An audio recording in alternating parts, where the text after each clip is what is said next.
같이 읽읍시다. 시작. 사랑에는 거짓이 없나니 악을 미워하고 선에 속하라. 선악 정도는 아셔야 됩니다.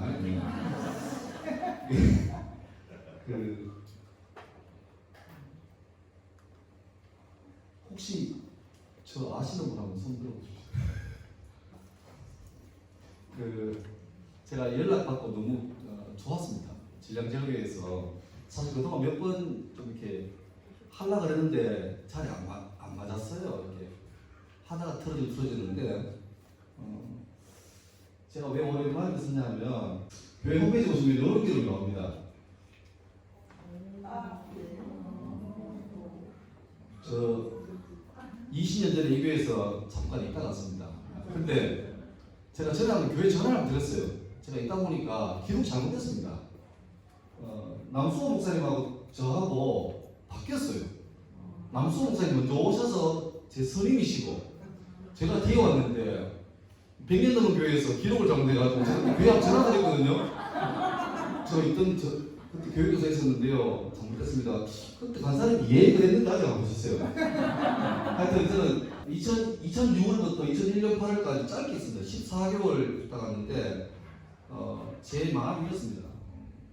늘 질량주 생각하면 죄송하고 미안했어요. 그리고 언젠가는 꼭 한번 와서 빚 갚아야 되겠다 생각이 들었습니다. 잘 모르시겠지만 제가 있었던 교회 중에서 제일 짧게 있었던 교회 여기입니다. 나갈 때 부끄러운 고백인데 저희 아버님이 돌아가시고 집안이 힘들어지면서 제가 신대원 다닐 때인데 한 가정이 가장인데 애 분유 사 먹일 돈이 없더라. 그래서 잠깐 쉬자. 목회 평생 끝에 쉬고 한 3년 돈 벌어서 다시 이제 하자. 근데 도저히 내가 사역을 못 하겠어가지고 제 기억이 아마 2001년도 거제도에 고등부 수련회 가서 그때 이 방에는 말해놓고 수련회 끝쳐서 저는 그만둡니다라고 말했는데 장로님 몇 분이 거기서까지 오셨어요. 가가지고 그만두지 마라. 돈 줄게. 근데 제가 그 돈 준다는 말 듣고 그럼 믿겠어 이럴 수는 없잖아요. 그랬는데 그래서 1년 2개월 만에 교회를 사임하고 나와서 그러면 학교를 휴학하고 돈을 벌어야 되는데 2달 쉬다가 다시 하나님이 안 열어줬습니다. 그때 제가 이제 취업하려고 했는데 진료공단이잖아요. 다 이쪽에 취업해야 되는데 그때 벼룩시장 동네방네 자리가 안 떠. 2달 동안 일자리가 말랐어요. 딱 한 군데 생겼어요. 제 기억이 맞다면 그때 그 자리가 꽤 괜찮은 자리가 생겼는데 제가 전화도 하고 가려고 했는데 알고 보니까 김대규 장로님이 그쪽에 계셨어요. 이건 왜냐면 그때 그 집사님 때인데 저희 고등부 교사했거든요. 그래서 전주까지만 여러분 믿음으로 섰어야 그러고 그 다음 주에 저 취업하라서 이건 도저히 그 정사의 가오상. 근데 그 이후로 안 생겼습니다. 그래서 하나님 막으시는구나. 근데 2달 쉬었는데 쉬다 보니까 하나님께 죄스러운 마음 들어서 기도가 바뀌었죠. 하나님 사역하겠다고 길을 열어달라고. 그래서 10월달에 2001년 10월달에 대구 대동교회로 갔습니다. 경제적인 문제 때문에 사임하고 싶었는데 대동교회 가서 첫 달 사역하고 사례 봤는데 질량제일교회보다 사례가 많았고요. 적을게요. 아마 안 되는 거 좋아하시고 그렇습니다. 근데 그때 이미 제가 상태가 바뀌었기 때문에 감내하고 그러니까 늘 지나온 마음에 참 질량제일교회 죄송하다. 미안하다. 부끄럽고 내가 그래서 오늘 학교 퇴근하고 여기까지 오면서 차 안에서 저 유튜브 합니다. 그래서 오늘 영상을 찍었는데 내 짧은 목회들 가운데 가장 미안한 교회가 2교회가 있어요. 초창기 때 뭣도 모르고 덤볐다가 튀어나왔던 교회 하나 있고 그 다음에 질량제일교회는 두고 제 마음에 큰 응어리였고 한이었습니다. 그래서 내가 언젠가 꼭 이 교회로 가야 되겠다. 반드시 와서 내가 빚 갚고 죄송하다고 인사하고 장로님 이말식 장로님 또 이동호 장로님 맞습니까? 무릎 꿇고 내가 사과를 해야 되겠다. 장로님 안 오셨네요. 근데 그랬는데 하여튼 그런 세월이 있었는데 지금은 뭐 이렇게 삽니다. 대동교회에 있다가 동덕교회 갔다가 성덕교회 갔다가 지금은 경북여자상고등학교는 학교에서 교사 겸 목사로, 그러니까 교육청에서 월급받는 아주 호봉 얼마 안 됩니다만은 그렇게 살고 있고, 본업이 핵봉 목사로 있고, 지난주부터 극동방송에서 천천히% 금요일 아침에, 오늘 아침에 됐습니다. 라이브로 진행하고 있고요. 그다음에 애들하고 논다고 유튜브 구독자가 안 늘고 있습니다. 기도해도 잘 안 돼요. 이건 안 되는데. 그리고 제일 끝에 사명이든 가게 해놨는데 저 사명은 미션이 아니고 집에 자식이 4명 있습니다. 질량절기 왔을 때 하나 나왔는데 그때부터 시작해가지고 놓고 해서 4명이고, 원래 제 첫애가 대학교를 무사히 진학했는데 학교가 안 되는 바람에 지금 사회복지로 다니고 있습니다. 본론으로 들어가죠. 허락한 시간 1시간인데 2020년 2월 18일 대구에서 소위 31일 확진자가 나오면서부터 소위 이제 우리 한국 역사는, 세계 역사는 그날 전과 그날 후로 완전히 바뀌어 버렸습니다. 코로나19 이전 세상은 땡땡, 혹시 뭔지 알겠습니까? 요거 TV에 자막으로 나오는데 제가 캡처해봤습니다. 코로나19 이전 세상은 다시 올 수 없다. 이게 팩트입니다. 이미 여러분들이 그 시대를 통과해서 살고 있지만 이제 여러분 뼈저리게 느낄 겁니다. 다시는, 소위 라떼란 말은 이제 제가 어릴 때 이게 아니라 코로나19 이전에 이랬다 이런 말이 이제는 안 통할 시대가 되어버렸습니다. 그러니까 우리는 이제부터 이제 벌써 포스트 코로나 19 살고 있는데요. 이런 거죠. 우리는 19를 겪어서 느꼈던 게 뭐냐니까, 언젠가는 4차 산업혁명, AI, 빅데이터, 클라우드 뭐 이런 거 해가지고 앞으로 시대가 급변할 거라는 얘기를 많이 들어보셨죠? 근데 저희 생각에는 그게 내가 죽을 때쯤 되면 아파트 나와서 내가 폰으로 작동하면 갑자기 차가 시동 걸려서 내 앞에 딱 와서 문을 열고, 내가 차를 탄 다음에 목적지를 음성으로 인식한 다음에 나는 책이나 넷플릭스 보고 있으면 차가 알아서 가서 서주는 세월은 아마 내가 죽기 전에 한번 맛을 한번 보겠나 싶었거든요. 근데 지금 벌써 왔습니다. 왜냐니까 이 코로나19가 우리 삶을 바꾸어 버렸는데 언젠가 올 상인데 이게 너무 빨리 와버렸어요. 마치 저는 그런 얘기합니다. 예수님 재림치 와버렸습니다.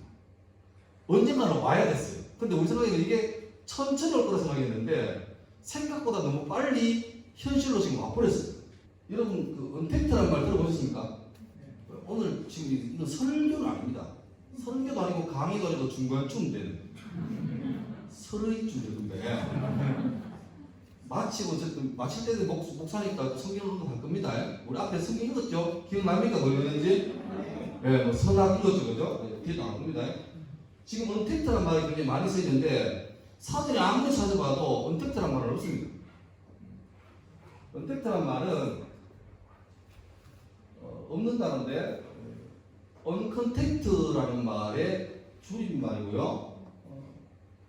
없다는 의미의 부정언하고 컨택트, 접촉하다.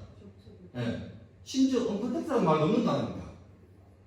시대가 바뀌니까 뭔가 존재하긴 하는데 이름이 없으니까 이름을 갖다 붙이는 거예요. 그래서 비접촉 혹은 비대면, 이게 지금 이제 언택트란 말이에요. 언컨택트. 이게 지금 대세입니다. 이미 우리 주변에 많이 와 있어요. 이런 거죠. 예를 들면 진량에 롯데리아 있죠? 네. 미안합니다. 옛날 생각했습니다. 근데 이 도로가 없었습니다.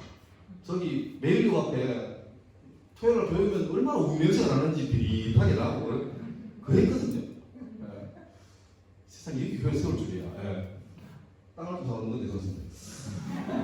롯데리아 가든지 맥도날드 가든지 뭐 가면 요즘에 가서 저 빅맥 주세요 이런 거 잘 안 합니다. 전부 다 이거 뭐 이게 뭡니까? 있다면서요. 있다면서요 이 동네. 이게 뭡니까?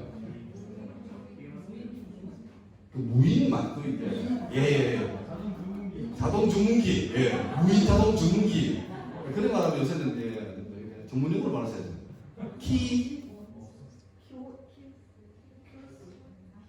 키오스크 들어봤는 거예요. 키오스크. 예, 키오스크. 햄버거 다 이거 주문하죠. 네. 그냥 말로 합니까?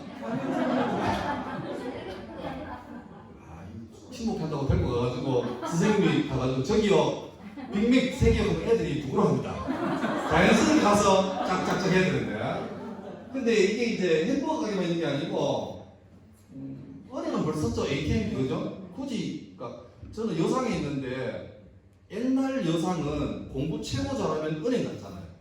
근데 지금은 은행 안 가려고 합니다. 안 보내려고 하고 왜냐니까 은행 정보집 다 사라지는 분위기입니다.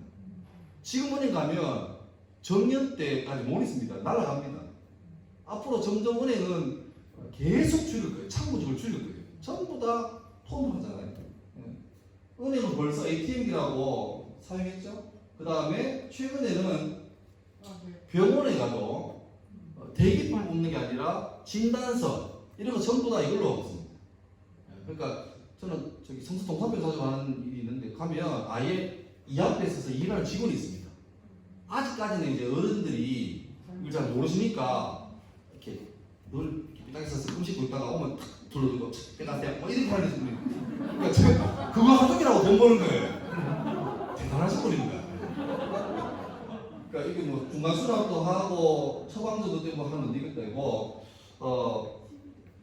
점점 우리나라의 키오스크가 급증하는데 요게 19년, 20년은 추정치거든요. 그런데 화가 나는데 올해 끝나고 나면 2020년은 220보다 훨씬 높을 겁니다. 이때만 해도 이 18년도에 전망할 때만 해도 코로나19라는 게 없었거든요. 그냥 자연스럽게 증가할 거라고 생각했는데 갑자기 폭증했죠. 그리고 누군가 이렇게 전망합니다. 나중에는 키오스크로 자동차도 사고 노트북도 사고 그러니까 앞으로 하이마트 이런 데 가서 일할 직원이 없어진다는 거예요. 그런 시대가 이제 벌써 왔습니다. 여러분 이 회사가 그러니까 창업한 지 5년 만에 매출이 4천억 원 했습니다. 연평균 한 3.5배 매일 성장하고 있고요. 회원수가 500만 명이고 이거 말 겁니다. 업계 최초의 주 7일 새벽 배송을 쿠팡요.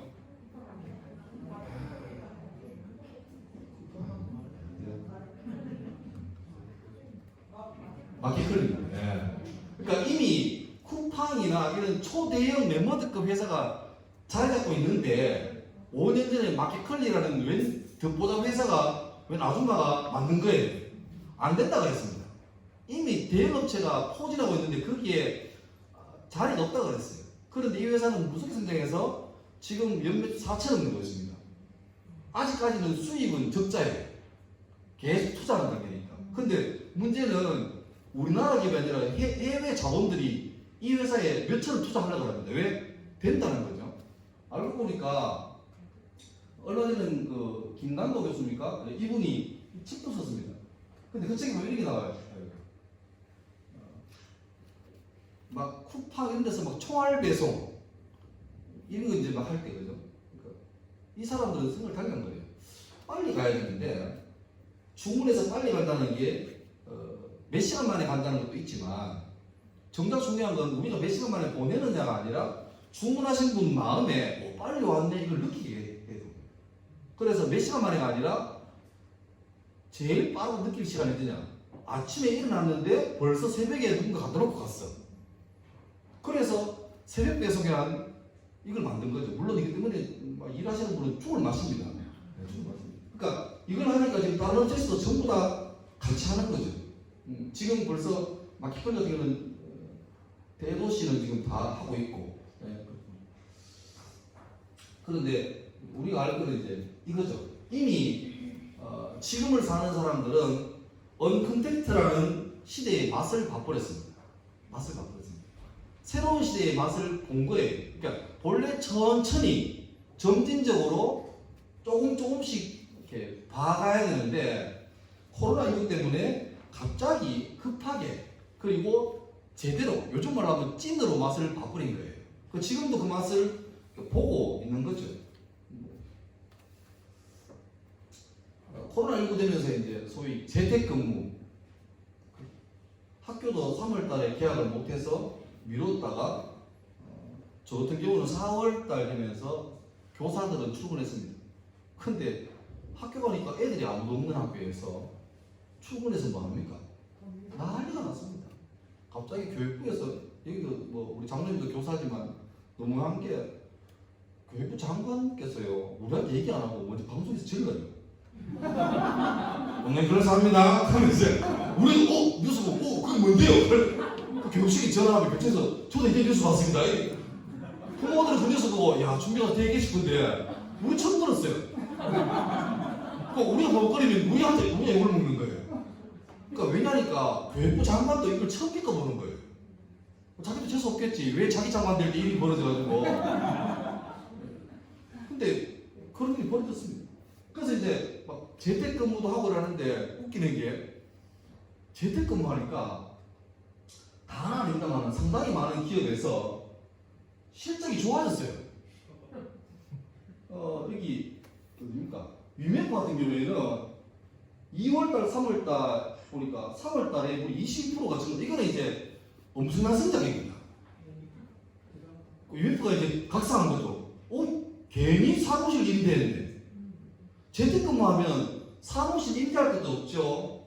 또 직원들은 출근한다고 뭐 교통비 들 거 없죠. 뭐 집에서 일해가지고 파자마 입고 그냥 거실에서 하면 돼요. 근데 하니까 업무가 더 좋아지다는 거죠.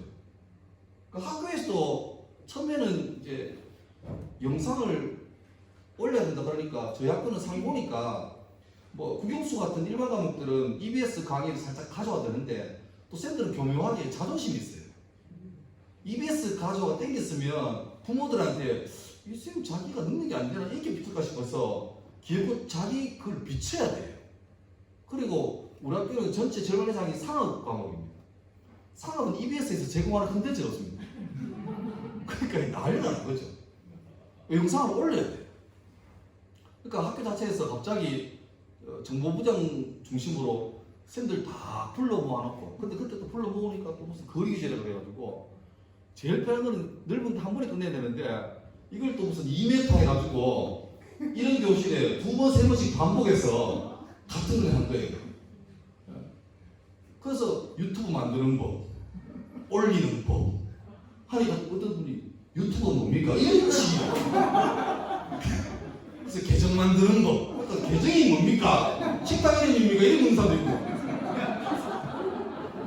하여튼 그래서 쌤들이 다 유튜브 계정을 만들고 영상을 편집하는 걸 또 이렇게 배웠죠.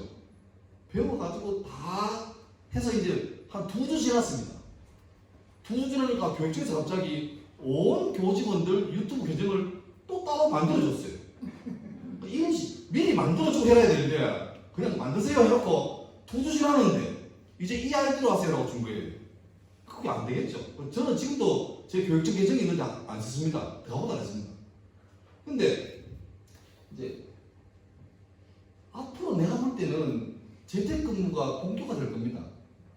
좋은 게 막 그리고 약간 우리 연배가 있는 분들은 사무실 근무가 좀 좋잖아요. 갑질도 하고 드라마 이게 좀 꼰대 나는데 재택근무는 그런 게 없습니다. 그냥 회의 줌으로 회의해도 위에만 와있으면 되고 밑에는 밥 마시면 돼요. 안 들키기만 하면 됩니다. 그러니까 이 시대가 왔고 그러니까 보세요. 성과도 좋죠. 만족도 좋죠. 굳이 사무실에 출근해가지고 비싼 임대료 낼 필요 있습니까? 없습니까? 그러니까 필수 요원들은 와야 되겠죠. 근데 안 그런 분들은 굳이 와서 할 거 없어요. 지금 이게 이제 이걸 맛봤어요. 그러니까 기업 자체가 이윤을 추구하겠다는데 왜 굳이 돈 드는 그리고 여러 가지 리스크가 많은 길을 가겠습니까?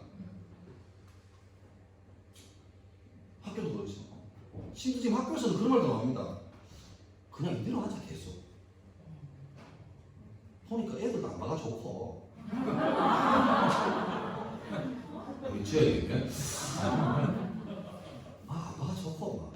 애들도 속 편한 거예요. 굳이 마치면 뭐 교무 들어갈 때 뭐 선도부 걱정 안 하고 뭐 교복 치마 입니 많이 화장하니 이런 거 필요 없고 그냥 그러니 그러고 EBS 온라인 들어가면 여러분 다 아시죠? 수업 들은가 안 들은가를 저도 수업합니다. 저도 종교학 수업을 컨텐츠를 열어놓고 과제도 줍니다. 그러니까 제가 몇 주 전에 그런 과제를 했어요. 저는 이제 종교학 수업을 하니까 경전 수업하면서 수업 다 한 다음에 자 오늘 수업 들었는데 과제 낸다. 뭐 각 종교 경전 중에 아무거나 뭐 성경도 좋고 뭐 불경도 좋고 논어 맹자 대학 아무거나 찾아 경전 아무거나 찾아보고 네 마음에 와닿는 한 문구를 적어요. 뭐 그 정도는 할 수 있잖아요. 그러니까 애들이 눈치 있게 또 내 목사인 줄 알고 대부분 다 성경을 적었어요. 또 간혹 어떤 아들은 또 뭐 불경 적는 이 적그리스도가 있는데 근데 그 중에 한 명이 마태복음 5장 2절인가 그걸 적어놨어요. 예수께서 입을 열어 가라사대. 그치? 그냥 당했습니다. 그러니까 뭔가 와닿는 거라면 내 세상의 빛이라 이런 거나 유명한 구절 많잖아요. 그걸 적어야 되는데 얘는 뜬금없이 예수께서 입을 열어 그게 산상보험 바로 앞이거든요. 예수께서 이제 산 올라가가지고 사람들이 막 모여드니까 입을 열어 가라사대고 그 뒤에부터 중요한 게 나오잖아요. 심령이 가는데 복이 나오는데 그거 없이 그냥 입을 열어 가서 끝이 났어요. 근데 내가 숙제를 보면서 고민했죠. 얘는 이걸 왜 했을까? 그러니까 진짜 힘든 거예요. 학교 가면 세상에 목사가 있고 종교 수업을 해요.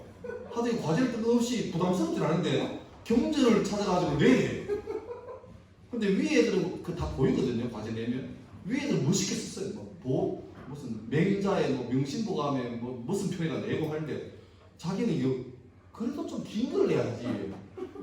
그래서 내가 이걸 왜 냈을까 고민하다가 한 주는 그 말씀 묵상하다가 그때 지난 월요일날 교직원 대회 때 그 말씀으로 전했습니다. 여러분 이상한 놈이 있다고 고민해가지고 근데 이제 학교까지 처음에는 어려웠는데 지금은 되게 잘 적응되어 있습니다.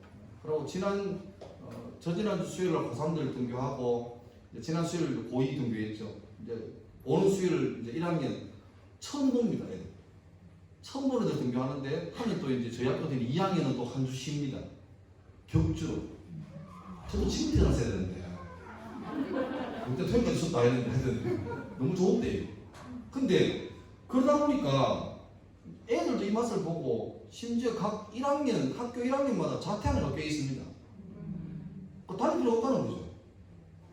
아침에 일하면 벌써 수업 7시간짜리가 쭉 올라와 있고 근데 그걸 다 보고 앉아야 되는데 누가 보겠습니까? 그냥 켜놓고 있는 거죠. 실제 저희 학교 2학년, 3학년 이제 개학하잖아요. 쌤들이 이제 온라인 수업한 걸 이제 물어봤는데 아는 애가 아무도 없어요. 문제예요. 지금 그걸로 중간고사 시험을 이제 저희 2주 뒤에 쳐야 되는데 애들이 다 처음 보고 있습니다. 이러고 있습니다. 난리가 났어요. 근데 애들은 또 그렇게 있다가 학교 오니까 7교시 내내 마스크 쓰고 있어야 되죠. 원래 지금 고등학교는 50분 수업 10분 쉬는데 지금 저희 학교는 40분 수업 10분 쉽니다.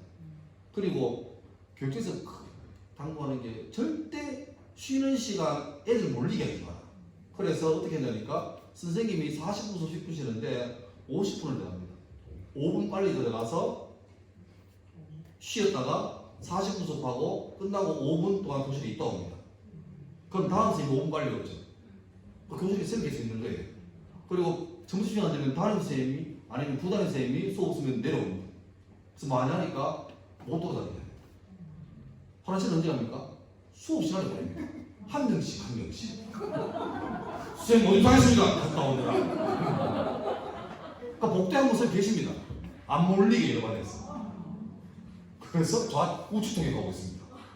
또 심지어 기가 막힌 게 이번 주에 내려왔어요. 점심시간에 밥을 같이 먹잖아요. 그러니까 교실에 가 이걸 칸막이 쳐놨습니다. 애들 처음에 신기하다고 와 카드를 막 곧 성질 내요. 왜? 엎드려 자야 되는데 팔에 걸리는 거예요. 팔을 뻗어야 되는데 이게 걸려있어. 그래서 선생님 죽겠습니다. 이걸 엎드려서 밑에 구멍을 내거든요. 팔을 끼고 이렇게. 근데 점심시간에 밥 받아서 마스크 벗고 거기서 밥을 먹어요. 못 들어오거든요. 눈 돌리면 돌리마! 이거든. 밥 먹어! 이러는데 먹고 뭐 합니까? 양치하잖아요. 양치하자 빨리. 비말 때문에. 그래서 지난주 교직선에 내려왔습니다. 가급적 양치를 못하게 해요. 그 심지어 선생님들도 양치하지 말아요. 그래서 요새 5교시 되면 마스크 끼면 여러분 이 공기가 밖으로 안 나가고 그냥 자체수를 하잖아요. 그러니까 하층 시스템이 어지럽습니다. 그런 거예요. 그 저는 지금 원래 이제 양치하는 게 아니고 운동장 가면 운동장에 그 수도가 있잖아요. 거기서 혼자 왔습니다. 여러 명 줄 서 있습니다. 올라고. 그런 시가 됐죠. 그러니까 이제는 뭐 애들이 학교를 제가 내일 맞죠? 내일도 3시 반에 옆에 다른 학교에 한 상담하러 가야 되는데 걔 고1 여학생인데 엄마한테 학교를 안 가겠대요. 건너고 시겠대요. 왜냐하면 의미가 없다는 거죠. 학교도 한 번도 못 갔는데 공부도 안 되고 그런 차라리 건너고 시겠다. 그러니까 엄마는 또 옛날 사람이라서 건너고시가 웬 말이냐. 고등학교를 졸업해라. 뭐 하다 갑자기 합의를 봐가지고 하면 나한테 물어보자 이래가지고 내일 3시 반에서 만나기로 했습니다.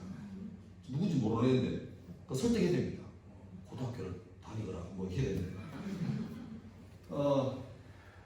여러분 핸드폰 다 있죠? 스마트폰 있죠? 여러분 스마트폰으로 뭐 아세요? 전화, 카카오톡, 은행, 쇼핑. 다음이다. 자 물어봅시다. 오늘 아침에 일어나서 제일 먼저 한 게 뭐예요? 뭐 죽게 기도했다 이런 거 기도는 하겠지만 제일 먼저 보통 뭐 합니까? 알람 끄죠? 네. 여러분 그러시군요. 네. 제가 이거 준비하면서 도대체 내 폰으로 뭘 하는가 내 어플을 한번 찾아봤어요. 내 폰으로 하는 업무를 한번 보세요.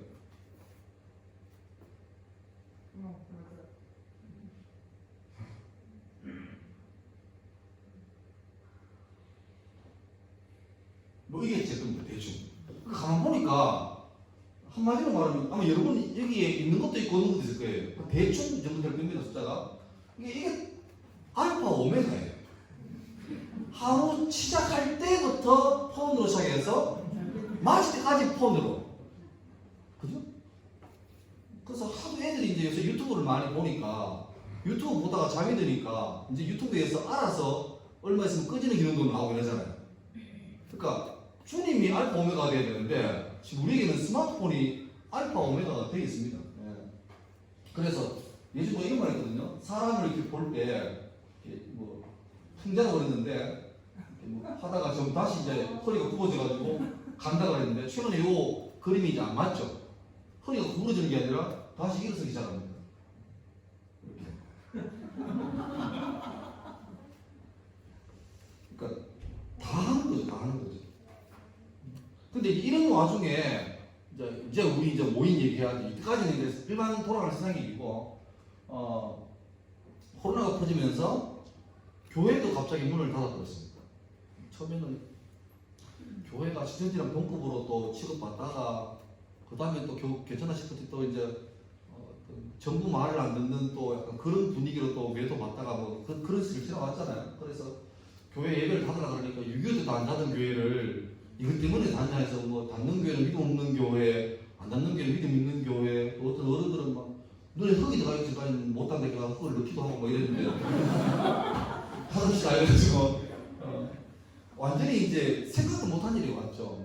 우리는 그냥 불가피할 때 인터넷으로 예배드리는 걸 허락할까 말까 이 정도인데 뭐 갑자기 뭐 2달 이상 다 문을 닫아버렸죠. 이럴 수가 없습니다.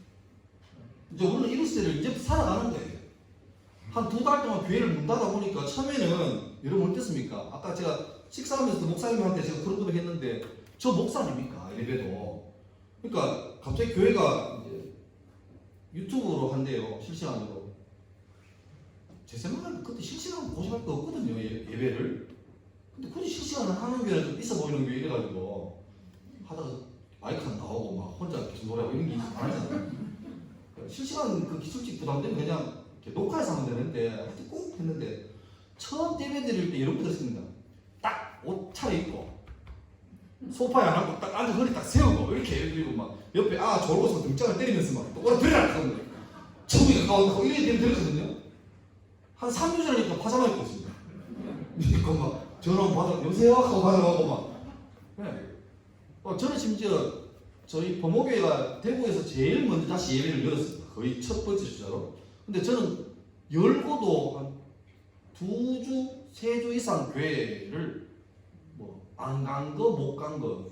왜냐니까 내가 학교에 있다 보니까 이게 너무 부담스러워요. 심지어 온 학교, 우리 교장 교감쌤이 내 교회 가나 싶어가지고 우리 교장쌤 장모님입니다.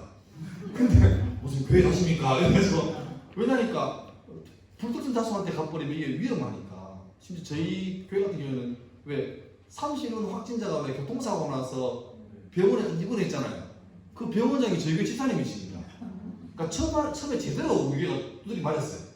그래서 막 그분 오지 마라 전화하고 막 그분 오겠다 하고 오지 마라 하고 이런 일이 벌어졌는데 그러다 보니까 교회를 열고도 저는 한 2주, 3주 이상 집에서 있다가 갔는데 그런 시대가 되고 말았고 특별히 우리야 저 교회 오랜만에 가니까 꼭 그때 느낌 납니다. 군대 훈련소 갔을 때 교회 간 느낌 여러분 잘 모르죠? 군대 가야 와야 되는데 저 아직 기억납니다. 벌써 20년 됐잖아요. 농산훈련소 29년대 네? 가면 활주로 지나면서 교회 십자가가 보여요. 얼마나 공기 들었습니까? 근데 십자가 보면요 눈물이 쭉 흘러요. 가면 논산 연무대교회는 세계에서 제일 큰 군인교회입니다. 한 6,000명씩 모입니다. 새까맣습니다. 냄새나고. 근데 딱 이게 훈련 주차를 가졌어요. 1조, 2조, 3조 해가지고. 근데 그 찬양이 신납니다. 실로암 고정 찬양이에요. 근데 실로암 부르면서 눈물을 봤습니까? 교회 들어가면서 계속 눈물. 너무너무 울었어. 1시간 내내 울더라고요. 목사님 설교 재밌게 하고 빵빵 터집니다. 신랑 하면은 막 우리 군대 갔을 때 막 연예인도 오잖아요. 신나게 하는데 그러니까 벌써 한 3, 4주, 5주차는 애들 그 반 미쳐가지고 이렇게 막 예배 때 뭐 근데 1주차들은 전부 다 지금 이거 울고 있어요. 왜냐니까 하나님의 도움이 절실할 때니까요. 근데 저 한 20년 만에 그 느낌 다시 받았습니다. 차를 세우고 교회 들어가는데 입구부터 발자국 모양 다 붙여놓고 집사람들이 마스크 하다 하면 막 귀에 대고 막 이름 들었어요 하고 하는데 이렇게 계속 올라가는데 벌써 안에 찬수 들리잖아요. 그러니까 눈물이 막 나요. 근데 문제는 이제 그걸 느낀 사람들은 라떼 여러분 이제 주일학교 예배 이제 뭐 이제 다시 시작하잖아요, 그죠? 그러면 그 주일학생들이 과연 초등학교 5학년, 6학년이 이제 올라오면서 저런저렇게 교회 보자마자 눈물 흘리면서 하는 교회다 왜 이렇게 되겠습니까? 걔들은 좀 길어죽겠데 빨리 마치나 왜 이런 우리 이제 그냥 온라인으로 하지요. 또 최근에는 교회를 이제 뭐라 그러죠? 평가라는 조이 들었는데 교회를 옛날에는 몇 명 모이냐 아닙니까? 그죠? 뭐 교인이 뭐 5,000명이다, 1,000명이다 그렇게 했는데 지금 바뀌었대요. 조회수가 그러니까 그 예배에 클릭수가 몇 개 나오네요. 그게 대형교회를 구분한대요. 또 심지어는 이게 좋은 변화기도 한데 이제 막 예배가 온라인 되니까 교육부서도 전부 다 온라인으로 하잖아요. 막 나와서 하는데 하다 보니까 말씀에 대해서 뭔가 좀 깊이 연구하고 기도하고 말씀을 내는 분들 괜찮은데 그거 말고 정말 납삽하게 살았던 분들 있잖아요, 그죠? 그분들은 이제 큰일 난 거예요. 마치 선생님들이 고스란히 우리 수업이 유튜브에 다 남겨지는 것처럼 그들의 설교가 명백히 남겨지는 거죠. 그러면 그들만 보는 게 아니고 부모들이 같이 보잖아요. 이제 이분 난리가 나는 거지. 그래서 그분들은 영상 올렸다가 예배 끝나면 바로 치운답니다. 그러니까 오히려 이번 기회를 통해서 교육자들은 다시 본래 정신 돌아가서 말씀을 제대로 준비하고 누가 이 말씀 보더라도 교육자 양심으로 당당할 만큼 준비를 해야 되는 시기가 된 거죠. 좋은 기회가 됐습니다. 네. 자, 이제 교사들은 이런 게 있습니다. 내가 넘어져 있으면 애들에게 줄 게 없고 또 늘 우리 마음을 어렵게 하는 것 중에 하나 이겁니다. 영은 영어로 통해요. 그러니까 제가 애들 만날 때 뭔가 준비가 잘 안 돼 있으면 말은 잘해. 그런데 내가 알아요. 저도 설교자지만 뭔가 설교가 될 때는 그 스펀지에 물 들어가는 것처럼 쭉쭉 들어갑니다. 그런데 안 될 때는요, 그냥 이렇게 콘크리트 벽에 설교하는 것 같아요. 소리가 그냥 탕탕 튀게 나옵니다. 여러분, 영적 사역에 재미가 있으려면요, 이 영적인 맛을 봐야 돼요. 그냥 단순하게 어떤 교육학적으로 스킬 하나 배워가지고 이걸 쓰고 저걸 쓰고도 중요하지만 더 근본적인 것은 내가 영적인 사역으로, 그러니까 내가 우리 아이들에게 영적인 꼴을 줄 게 있는 사람은 금요일 밤 토요일 오후부터 주일이 기다려집니다. 그런데 자신이 없고 줄 게 없으면 이게 부담스러워요. 아까 우리 목사님 식사하면서 제가 지난 저녁에 이제 박군 얘기 들었는데 너무너무 저는 제가 듣는 데만 가슴이 뜨거워져요. 너무 안타까웠어요. 아마 1월부터 해가지고 잘 와서 지금쯤 됐으면 지금쯤 뭔가 대단할 건데 이 코로나 이거 때문에 자꾸 이제 쉬어가는 거죠. 너무 아쉬워. 근데 저는 되게 기대가 됐어요. 그리고 목사님이 여러분 정말 잘하겠어요. 교사들이 이제 움직인다. 교사들이 신나서 움직인다. 그러니까 여러분 이제 잠깐 쉬어가는 텀인데 이제 다시 이제 레이스를 가야 되는데 지금 텀에 이거 기억하셔야 됩니다. 내가 뭔가를 줄 게 있어야 내가 충만해야. 그러니까 분명히 시대는 바뀌었습니다. 이제 지금 시대는 예전하고 달라요. 애들도 이제는 온라인의 맛을 맛버렸고 굳이 주일을 성수라는 개념이 아침에 가서 뭐 예배 드리고 이게 아니라 이제는 애들이 되게 느슨해졌어요. 느슨해졌죠. 불가피하게 왔습니다. 그래서 막 시대를 원망하는 것보다 이미 왔으니까 지금 중요한 건 많이 가져야 되거든요. 제가 볼 때는 교회가 가지고 있는 아무리 코로나19 이후 시대가 온다 하더라도 그리고 지금 이 분위기 예상됐거든요. 갈수록 시대는 점점 개인주의화 돼간다. 극단적인 개인주의입니다. 점점 그래요. 그러면 반대로 점점 개인화가 심해질수록 사람들 마음속에 필요한 게 뭘까? 이거는 주일학교만 아니라 교회도 마찬가지입니다. 이 시대에 어떤 식으로 교회가 세상에게 접근하고 지혜롭게 가야 될까? 저는 이걸로 좀 삼았습니다. 교회가 가장 큰 무기는 뭐냐니까 이거 같아요. 공동체성. 그러니까 다 개인 플레이예요. 자기한테 유익이 되면 괜찮은데 조금만 뭔가 안 좋으면 못 참는 거죠. 배려가 안 됩니다. 그래서 그런 얘기를 들었습니다. 선생님이 수업하다가 50분 동안 수업을 어떻게 합니까? 근데 하다가 이제 잠깐 뭐 계획을 하잖아요. 뭐 혹시 뭐 지난주에 슬기로운 사생활 봤나? 뭐 이렇게 하잖아요. 그러면 또 졸들들이 눈을 부활해가지고 이러는데 그러면 소위 이제 범생들이 손든데 선생님 수업하시죠. 그건 제가 저희 딸한테 들어드립니다. 그런 지수들이 많이 있다고. 근데 걔 공부 잘해요 못해요? 잘해요. 졸업할 때 상담 받아가요. 근데 주는 쌤들 마음에 들어요. 아이고 어리 되는 거지. 그러니까 갈수록 개인화 돼가는 건 어쩔 수 없습니다. 그건 뭐 이미 성경에 나오잖아요. 자기를 사랑하고 돈을 사랑하고 나옵니다 벌써. 근데 그럴 때에 교회가 가지고 있는 가장 강력한 무기는 공동체예요. 공동체성. 그래서 최근 보니까 노인들이 전도가 많이 되는 경우가 어떤 분 알아서 스스로 교회에 와요. 왜 오냐니까 같이 살던 경당에 있던 어떤 할매가 돌아가셨는데 아도 없고 뭐 그래도 혼자 사는데 교회 다니니까 교인들이 와가지고 장례 그래 해주더래요. 자기도 이렇게 외롭게 안 가려고 등록회가 댕기다가 몇 달 뒤에 가시고 그다음에 이제 다 가시고 이러잖아요. 그러니까 어쩌면 다 개인적으로 살지만 본능적으로 마음속에 필요한 건 누가 좀 내 외로운 마음 알아도 좋겠고 친구 되면 좋겠고 그게 동년배가 아니더라도 어린이더라도 내가 좀 마음 편하게 기댈 수 있는 사람이 있으면 좋겠다. 그래서 인간의 본능입니다. 그리고 교회는 대가를 바라지 않고 사랑할 수 있는 그 유일한 조직입니다. 왜? 우리는 은혜 때문 아닌가요? 지금 이제 뭐 하이텍 시대죠. 하이텍 시대에 제일 필요한 건 이것 같습니다. 역설적으로 하이터치 같아요. 기술이 발달하고 전부 다 초고도로 발달할 때 오히려 발달한 기술이 도저히 메꿀 수 없는 영적인 터치가 필요하거든요.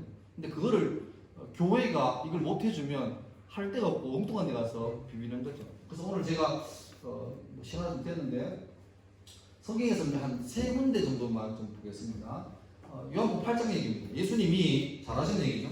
가늠한 여인, 현행범입니다. 현행범. 근데 좀 이상하죠. 가늠은 혼자 하는 게 아닌데 혼자 잡혀왔어요. 한 놈 도망갔는지 몰라도 잡혀가지고 예수님께 제대로 덫을 놓은 거죠. 자, 당시 평소에 사랑하라 사랑하라 많이 말했고 우리나라 현행 율법은 적결적입니다. 자, 이 여자를 놔줘야 돼요. 잡아야 돼요. 잡으라 그러면 법을 지키는 거지만 당신이 말했던 것에는 가짜 위선적인 거고, 풀어주라 그러면 당신은 율법을 무시하는 사람입니다. 제대로 잡았죠. 그때 예수님께서 뭐합니까? 말씀하시기 전에 뭔가를 해요. 앉아가지고 뭘 써요. 그러니까 뭘 썼을까에 대해서는 성경 기록이 안 나옵니다. 나중에 물어봐야 되는데 성경학자들이 이제 심심하니까 연구를 해봤는가 봐요. 재밌는 해석이 많아요. 어떤 분들은 그 둘러선 사람의 이름을 들으면서 그가 숨기고 있던 죄를 들었을 것이다. 김영철 2020년 몇월 며칠 새벽 3시에 혼자 어디서 그럴싸하죠. 근데 뭐 증거가 뭡니까? 근데 가장 결정적인 순간에 침묵하고 땅에다가 글씨를 쓰고 그 다음에 일어나셔서 뭐합니까? 죄 없는 자가 먼저 돌로 치라. 전문용어로 하면 선빵을 날려라. 성경 보면 재밌어요. 그 다음 구절이 어른으로부터 아이까지 다 갔대요. 다 갔다는 것도 있지만 저는 개인적으로 그게 문구를 봐요. 어른부터 애까지 갔대요. 그나마 어른들이 양심이 살아있어요. 애들은 끝까지 독합니다. 하나는 쳐라. 선빵만 달리면 내가 2분 때리겠다. 근데 어른들이 자리를 피하니까 마지막까지 젊은이들이 두두두 떨고 있다가 에이 가는 거죠. 그리고 홀로 남아지는, 이미 이 여자는 처벌은 받았지만 이미 너덜너덜해진 거죠. 어떻게 삽니까 거기에서. 근데 예수님께서 가셔서 하신 말이 가라. 그리고 뭐래요? 반복하지 마라. 회복되는 거죠. 그 다음에 열왕기상 19장 보면 예리가 느끼는 게 자기 인생에서 가장 클라이막스를 쳤습니다. 갈멜산에서 소위 목숨 걸고 서바이벌 예배 대결이에요. 예배 대결. 이거는 예배 잘 되고 안 되고가 아니라 예배에 성공하면 살고 실패하면 죽는 게임이에요. 예배가 매주 이러면 어떨까요? 막 죽어 나가겠죠, 그죠? 네. 근데 이 기가 막히게 승리해놓고, 그리고 3년 반 동안 닫혔던 하늘을 열고 폭우를 내리게 했던 그 승리의 사람이 거기에 오도 안 한 이세벨이라는 표독한 여자가 했던 말. 내가 내일까지 저 새끼 안 죽이면 내가 죽는다. 그 말 한마디에 마음이 다 무너져요. 완전히 무너져요. 그리고 어떡합니까? 갑자기 광야로 들어가가지고 하나님 이런 말하는, 쉽게 말하면 못하겠다. 배째라. 더 이상 못하겠다. 그러면 보통 사람 같으면 최고 피크 때, 이 좋을 때 사람들한테 뭐 한마디라도 하면 이게 파급이 대단한 그럴 때인데, 그때 도주해가지고 비참하게 사는 거예요. 그럼 불러가지고 야, 나는 그래야 안 돼. 실망이다. 이렇게 뭐 책망하든지 훈계하든지 그래야 되는데 하나님 어떡합니까? 푹 쉬게 합니다. 충분히 자요. 자고 일어나니까 먹입니다. 먹고 뭐합니까? 또 재웁니다. 자거라. 이거 해야겠다. 자거라. 충분히 자. 그런 다음에 회복시키시죠. 그리고 마지막에 네가 남아있는 미션이 3개 있다. 멋지게 하고 해결하라. 자, 마지막 또 하나. 요한복음 21장 내용인데 역시 마찬가지입니다. 예수님 위해서 목숨 걸겠다고 호언장담하던 베드로가 쪽팔리게 그죠? 계리종 앞에서 예수를 처음에는 부인하다가 그 다음에는 모른다 하다가 나중에는 어떻게 합니까? 저주합니다. 베드로 했던 말이 그대로 성경에 안 나오면 천만 다행이에요. 아마 내가 볼 때는 쌍욕 나왔을 거예요. 내가 저 삐삐삐 나왔을 거예요. 그리고 그때 하필이면 이 눈치 없는 닭이 울죠. 그리고 예수님은 채용되셨고 분명히 예수님께서 걱정하지 마라 내가 먼저 부활한다 했는데 베드로는 낙행해서 돌아갑니다. 돌아가서 예수님 따를 때 놓았던 배와 그물을 다시 잡고 그물 일하는 거예요. 근데 그 일을 왜 하겠습니까? 이거 잊어버리려고 하는 거예요. 너무 괴로우니까. 근데 고기를 잡히면 이거 잊어버리고 일시가 있는데 그날따라 한 마리도 안 잡히죠. 그때 누가 와가지고 저 던져봐라. 던지니까 그물이 안 올라가죠. 이게 딱 오버랩입니다. 주님입니다. 주님. 베드로가 그때 밤이니까 외투 경력으로 있는 두꺼운 겉옷을 입고 있었거든요. 그런데 아직 육지와 거리가 90m 되는데 그러면 베드로가 어부 아닙니까? 저는 어부 아닙니까? 바다를 아는 뱃사람이에요.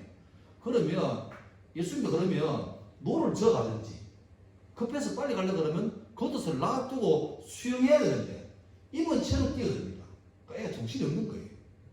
그러니까 죽을 똥 살 똥에서 겨우 기어나왔죠. 한번 물에 빨리 생겼거든요.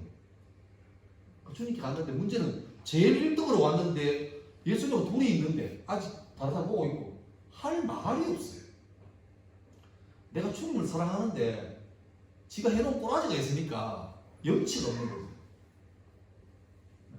근데 주님이 갑자기 뭔가 하십니다. 고기 좀 잡았는데 예. 가져옵니다. 모닥불을 피운 다음에 고기를 먹습니다. 그리고 묻죠. 내가 사랑하니? 예. 한 번 더 묻습니다. 사랑하니? 예. 요리시 되는데 한 번 더 물어요. 그러니까 베드로가 세 번째 질문에 완전히 멘붕이에요. 아씨, 왜 세 번? 사랑하니? 내가 주님 사랑하는 주님 아십니다. 그게 뭘까요? 예수님이 참 짓궂으신 분이에요. 베드로 평생에 다시는 기억하기 싫은 우리 그런 거 있잖아요. 왜 너무 좀 이렇게 심한 일을 겪으면 알지만 다 모른 척 하잖아요. 덥잖아. 좋은 게 좋은 거라고. 끄집어내가 많아 이러는데 예수님은 베드로가 3년 동안 잘했잖아요. 열심히 했어요. 그런데 단 한 번의 결정적인 실수. 그것 때문에 옆에 있던 요한도 안 그래도 말 못하고 그냥 막 이래 있는데 참 잔인하게 예수님이 그 상황 그대로 묘사하는 거죠. 불을 떼놓고 묘사 그대로 하는 거지. 이 저 사람 알지? 모르는데 저 사람 알잖아. 모른다니까 저 어떻게 하나? 네 말하는 거 보니까 제자 맞는데 야 내가 그 삐 제자면 내가 손에 장을 찢는다. 그 장면을 예수님께서 아주 잔인하게 마치 그대로 너를 사랑하냐? 예. 다시 물을게요. 사랑하냐? 예. 세 번째다. 사랑하냐? 이게 뭐죠?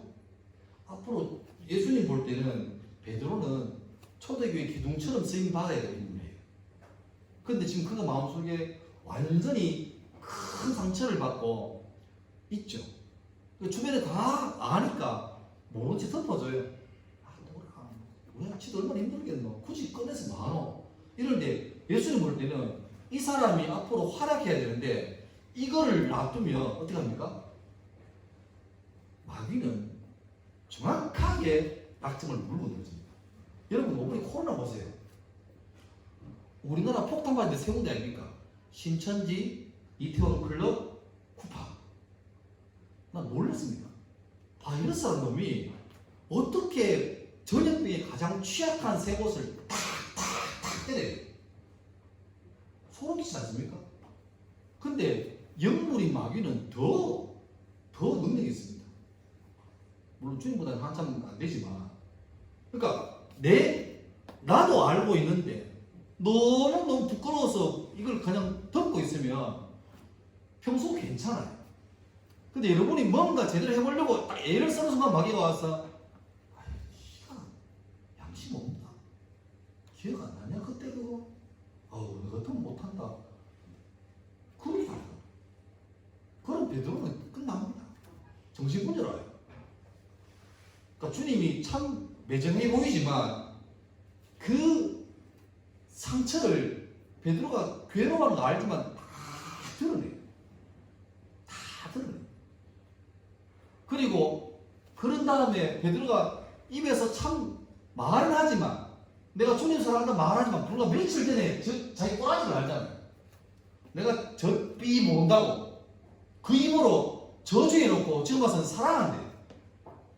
근데 예수님은 적어도 베드로가 하는 사랑이라는 말이 가짜 아닌 줄 알거든요.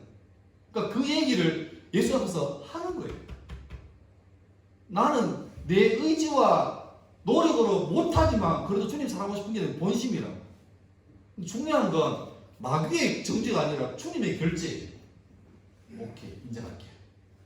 그러면 예수님께 허락받은 회복은 이제 베드로가 살아갈 동안에 뭐라고 마귀가 정죄해도 깜냥이 안 되는 거죠. 마귀가 와서 야 기억 안 나 그날까? 다 굴기 전에 너 부인할 때? 그것도 어떻게 말하는 거야? 야 주님이 나를 용서하시고 내게 새로운 사명 줬어. 되는 거죠. 우리 아이들이 앞으로 살아가면서 어떤 신앙적인 위기가 다가올 때 이런 과정을 다 겪어서 성장해야 됩니다. 근데 문제는 우선해서 어쩌면 아이들보다 더 중요한 대상이 누구냐? 저는 여러분 같아요. 이제 뭐 2달 동안에 뭐 그 이상의 좀 긴 갑자기 패턴이 무너진 이걸 지나와서 이제 새롭게 해야 되는데, 다시 말하자면 과거를 못 돌아갑니다. 애들처럼 안 그럴 거예요. 애가 잘 나왔다가 2달 쉬니까 이제는 안 나올 수도 있습니다. 그리고 공공연하게들 말해서 매주 회의하고 있습니까? 뭐 다른 데 많던데 이렇게 나올 거예요. 그리고 더 나아가서 여러분 삶이 수시로 막 위기가 오고, 어쩌면 내가 교사로 서 있지만 양심껏 주님께 물어봤을 때 이게 양심의 소리하고 마귀의 소리하고 헷갈릴 때가 많습니다. 그래서 너무 착한 사람은 예수를 잘 못 믿어요. 할렐루야. 좀 적당하게 약속하는 사람들은 잘 믿어요. 제가 이 얘기하고 이제 마무리하고, 저 진량 지역에 오기 전에, 군대 가기 전에 여기 옆에 의성교회라고 있죠. 여기 4년 동안 교도소 했습니다. 근데 그때 그 윤성 아파트가 막 들어올 때가 옛날 얘기입니다. 막 들어올 때니까 막 목사님이 신나가지고 전도대를 조직해가지고 이제 2명씩 막 보냈어요. 우리는 1차 102동 1호 라인 3호 라인 막 보냈는데, 내가 그때 교육조사 때인데 군대가 예를 나이가 뭐 21살 정도 애. 근데 40대 중반에 아줌마 집사님 같이 조화를 했는데, 나는 이 집사님 의지하고 싶은데 이분은 나를 의지해요. 전사가 했어. 내가 아들 버리는데 주사를 했어. 전사가 아닙니까? 근데 어떡해. 아파트 제일 17층부터 올라가서 내려오면서 띵동하는데 딱 문을 안 열어줘. 좋은 소식이 있습니다. 없습니다. 근데 쭉 하다가 한 집 들어가면 대박이에요. 근데 한 집에 들어갔어. 하니까 한 70대쯤 되고 할아버지 할머니 노부부 사시는데, 할아버지가 문을 열었어요. 할머니는 되게 신하게, 딱 보니까 신하게 보여요. 근데 할아버지가 양반이라 딱 앉아놓고, 어르신께 제가 좀 좋은 말씀 전하려고 왔습니다. 앉아보라. 어이, 물 한 잔 더 오더라. 내가 이제 배우면 대로 전도했죠. 근데 문제는요, 하니까 돼요. 끄떡끄떡거려요. 세상에 드디어 이제 전도사로서 가오를 보일 때가 됐습니다. 집사님 봐라, 이 전도사일 때가 됐어요. 집사님 문 앞에 돼가지고 계속 기도해요. 근데 다 됐어요. 어르신, 예수 영접하냐? 예수님이 어르신 때문에, 저 때문에 이렇게 돌아가시고 부활하셨는데 지금 천국 계시는데 예수 믿기만 하면 우린 다 죽어. 알겠대. 이해된대. 그러면 이제 어르신 그러면 다 됐습니다. 요 기도만 진심으로 따라하면 어르신은 지금 이 순간 주의 자녀가 되는 겁니다. 하지 않습니까? 안 하겠네. 아니 처음부터 안 하든지 몇십 분을 공들였는데 다 왔는데 안 하겠대. 다시 합시다. 그냥 처음부터 쭉 했어요. 이해되지요? 다 된다. 알겠죠? 알겠다. 자, 기도합시다. 안 하겠대. 근데 내가 속이 달아가지고 왜 그러십니까? 그때 내 평생 잊을 수 없는 말이 있었어요. 그 어르신. 내가 평생을 절에 다니다가 죽을 때 다 내가 천당 가겠다고 자네 하는 말 듣고 들어보면 맞긴 맞는 것 같은데, 사람이 뭐가 있어야지? 그때 전문 용어를 썼어요. 사람이 야마리가 있어야지. 이런 말씀하셨어요. 그래서 그때 야마리가 뭔지 몰랐어요. 근데 대충 느낌상 알겠어요. 어르신이 야마리가 문제가 아니고 한 번만 그냥 막 꾹 감고 합시다. 뭐하겠다. 알겠는데 뭐하겠다. 한 말 더 합시다. 기도 주세요 보고 막 더 열심히 하라고 하면서 막 요것만 하면 됩니다. 막 끝내 할아버지가 그거 하시다. 나오면서 얼마나 마음에 아팠는지 그때 느낀 게 너무 사람이 고와도 예수를 못 믿구나. 우리처럼 적당하게 막 죄 지놓고도 막 면한데 이렇게 돼야 되지. 주여 제가 죄를 또 지었는데 다시는 안 지을 때까지 잠시 쉬겠습니다 이러면 영원히 쉬는 거예요. 그러니까 우리가 먼저 회복되고 내 마음속에 아이들에게 우리 파이프라인 하나님께서 이 교회 세우신 사역들을 통해서 여러분에게 메시지를 주잖아요. 은혜를 주잖아요. 그러면 그거를 받아서 내가 나름 소화해서 아이들이 먹기 좋게 이유식처럼 씹어가지고 끓여가지고 이렇게 다듬어가지고 주는데 그까지 괜찮은데 문제는 내 파이프라인이 뭔가 좀 횟수 오염되어 있으면 그 괜찮은 게 날 통해 오다가 뭔가 묻어버려요. 그러면 애가 먹고 탈난다니까요. 그러니까 기계적으로 들었던 말 그대로 하는 게 아닙니다. 아까 처음에 봤지만 영은 영어로 통해요.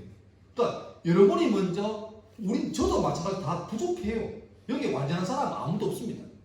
그러면 우리가 뭐냐니까 완전할 때까지 다시 합시다. 처음부터 합시다 이게 아니고 부족하지만 주여 이 순간도 내가 내 부족한 거 아니까 나를 사랑하시고 예배하시고 이 상태를 보신 주님께서 다시 한 번 내게 나를 충만하게 할 만큼의 은혜를 주십시오. 내가 그 은혜를 받아야 애들에게 말을 해도 내 말이 아니라 주님 말을 그대로 전달하겠습니다.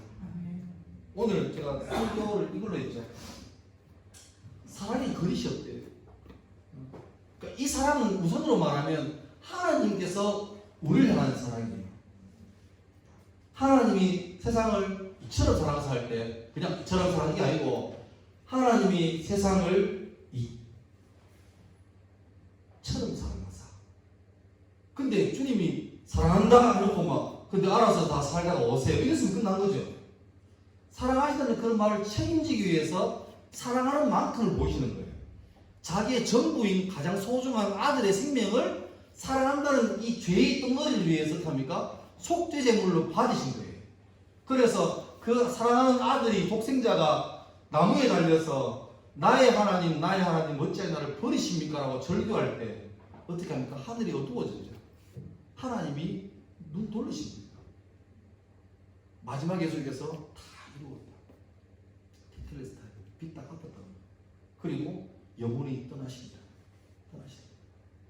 그렇게 해서 우리를 값주고 사신 거예요. 그러니까 하나님의 사랑이 우리에게 거짓없는 사랑입니다.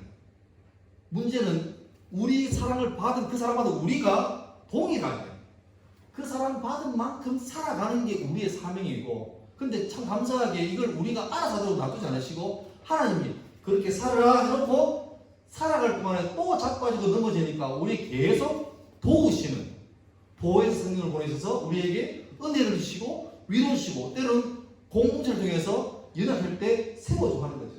그래서 모여서 같이 기도하고 다시 회복하고 염치 없고 참 야만이 없지만 그래도 주님 그래도 내게 은혜가 필요합니다. 그 은혜로 나아가야 됩니다. 그래서 우리도 하나님께서 우리에게 하시는 그 사랑을 그대로 받아서 끊임없이 악을 미워하고 선을 행하는 선에 속해서 선으로 살아가는 그런 삶을 살아야 되겠습니다. 그러기 위해서는 우리가 먼저 회복하고 충만해져야 됩니다. 오늘 여기까지 하겠습니다.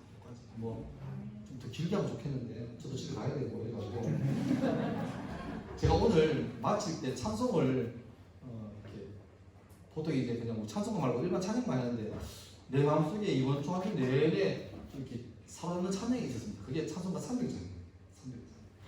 1절만 우리 한번 찬양하는데 찬양하고 1절만 할 거예요. 가사 띄워드릴게요. 하고 기도할 건데 저 기도를 불러드리겠지만